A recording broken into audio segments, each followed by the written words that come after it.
Hello and welcome to Frank's School, 6th year, 114th day, first video. Hydra in my head stalks. I say stalks, it's like Hydra now has its eye on me and is going to attack, which you'll see.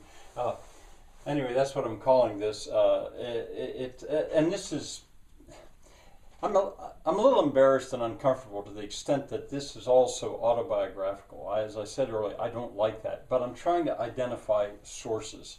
And I should probably repeat that now and then. Where did I come up with this way of thinking? Well, 1971 was the year that my wife, my first wife, Joyce, maiden name Campbell, and I came back from Brazil. Yeah. And after that, then we went to Venezuela for half a year, but I'll tell you about that after. So up to about that time, we were in the Peace Corps.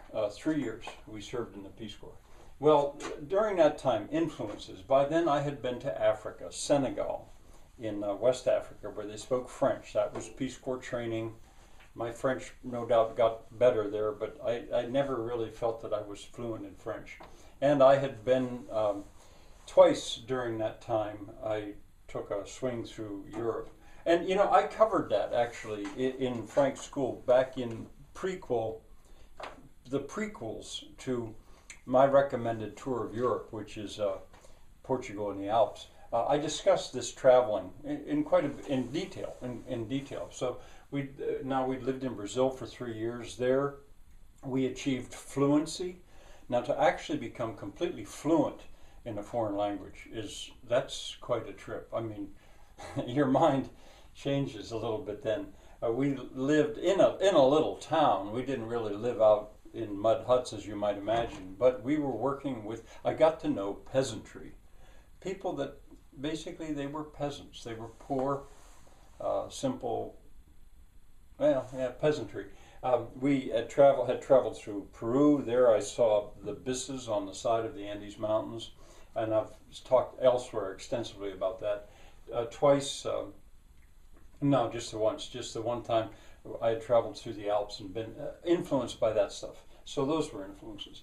But the thing is, I had married Joyce Campbell, and the arts and crafts movement, I didn't even really know it existed until fairly recently ago as a separate movement. But that was at the beginning of the 20th century. And David Campbell, he was an architect, and he was the founder, really, of the American Crafts Council.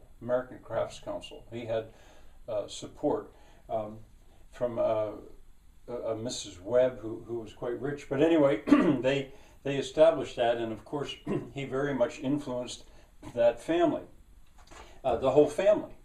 Joyce is an artist and wonderful at working with her hands.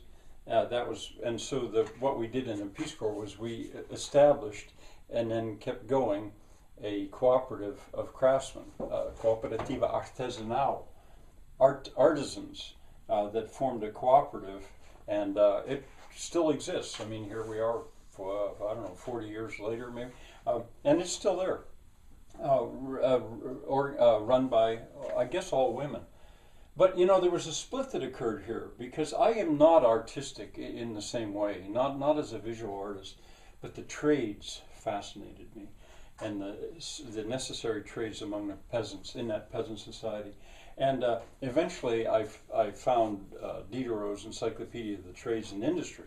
And now again in Frank's School there's a whole section devoted to the trades. With a little bit of looking you could probably find it. So I won't go into that now. But influences, the whole Earth catalog, and the supplements that came with it. You know, in Brazil, we had plenty of time with nothing to do.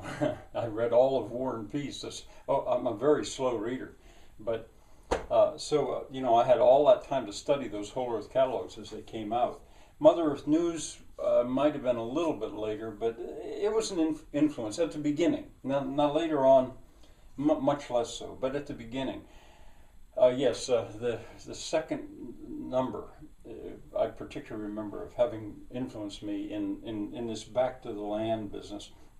As a matter of fact, I could jump to that. Back to the land was a real big thing in the 60s and early 70s. And as Donna Brown's book called, or Donna Brown maybe, called Back to the Land, which I'll talk about later, points out that in the 60s and 70s, young people really didn't have a very clear idea that was an old movement. And so many of them wanted to drop out, just drop out. And in a sense, I've been accused of being that, a dropout. Well, yes and no. I mean, yes, I guess you would say so. You know, in terms of degrowth, that's a good thing to do in a way. But there was an irony because I wasn't just wanting to go back to the land. I wanted to be on my grandfather's farm, you know, who had died, and the inheritance wars were still going on.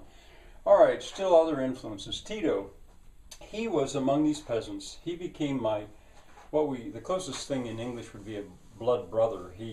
We sort of took an oath to be compadres.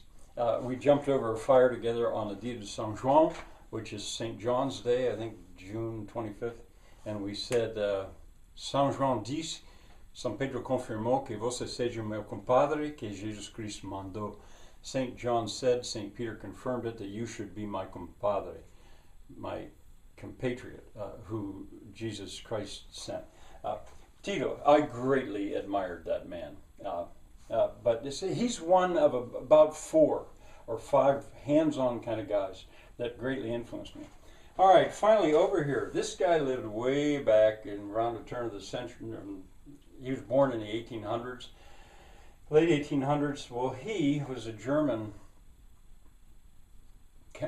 physicist, I think. He ended up, his ideas influenced this man's idea, Nicholas Georgescu Rogan. I learned his name quite late, but very influential. And he influenced Howard T. Odum and his brother Eugene Odum. It was about at this time that ecology as a science developed.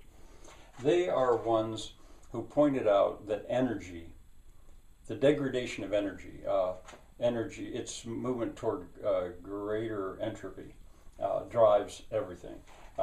And it went through there. And then eventually Scientific American, I used to subscribe to it at that time, but the September issue of 70, which was devoted to the biosphere, and the September issue of 71, which was devoted to power, those two together, I practically memorized them.